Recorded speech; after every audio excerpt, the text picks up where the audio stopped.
Selamat pagi Pak Greg dan juga teman-teman. Aku Priscilia Seri Purnama Wijaya. Aku dari TKV dengan NIM 1A10037.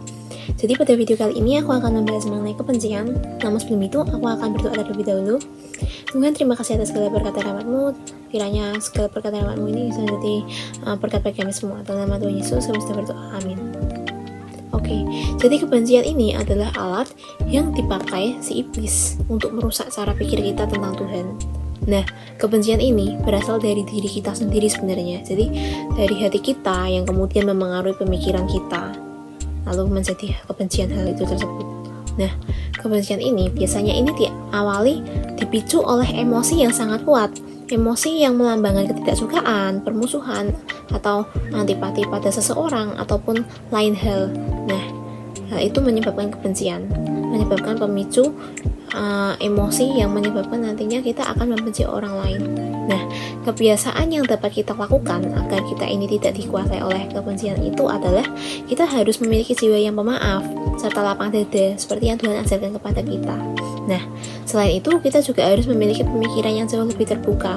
Berusahalah untuk selalu berpikir dari sudut pandang yang positif. Jadi kita tidak memikirkan yang negatif lalu berpikir yang tidak malah membenci orang lain. Nah, itu tidak boleh. Lalu jika dalam keseharian kita bertemu dengan orang yang memiliki kebencian dalam dirinya, nah kita harus dapat memiliki iman dan pemikiran yang jauh lebih kuat dari mereka. Jangan sampai malah kita tertular, terhasut, dan membenci orang lain, atau bahkan kita menyebarkan virus kebencian tersebut pada orang lain lagi. Nah, itu tidak baik dan tidak boleh dilakukan. Nah, kita harus dapat menjadi pribadi kita sendiri. Bila perlu kita bisa mengajak orang tersebut keluar dari kebencian yang mereka lakukan. Selain melakukan hal tersebut, kita bisa melakukan hal berdoa. Berdoa adalah opsi yang paling tepat agar kita tidak tertular dalam kebencian tersebut.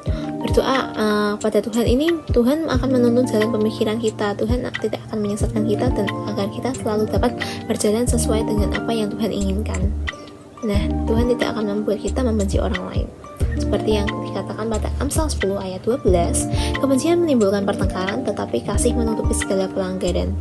Nah, di sini dikatakan kebencian menimbulkan pertengkaran. Jika kita saling membenci satu sama lain, maka pertengkaran itu tidak akan ada selesainya, pasti akan terus berlanjut dan berlanjut. Nah, namun jika kita memiliki kasih di dalam hidup kita, maka segala pelanggaran yang kita lakukan, segala kesalahan, segala apapun yang kita lakukan akan tertutup. Satu demi satu akan tertutup dengan adanya kasih yang kita lakukan pada orang lain. Maka dari itu, daripada kita membenci, lebih baik kita mengasihi sesama kita, seperti yang Tuhan lakukan kepada kita. Nah, sekian video dari saya. Sebelum saya tutup video kali ini, kiranya saya tutup dengan doa. Tuhan, terima kasih atas segala berkat rahmat-Mu. Kiranya video kali ini bisa menjadi berkat bagi kami semua. Dalam nama Tuhan Yesus kami sudah berdoa. Amin. Sekian dan terima kasih.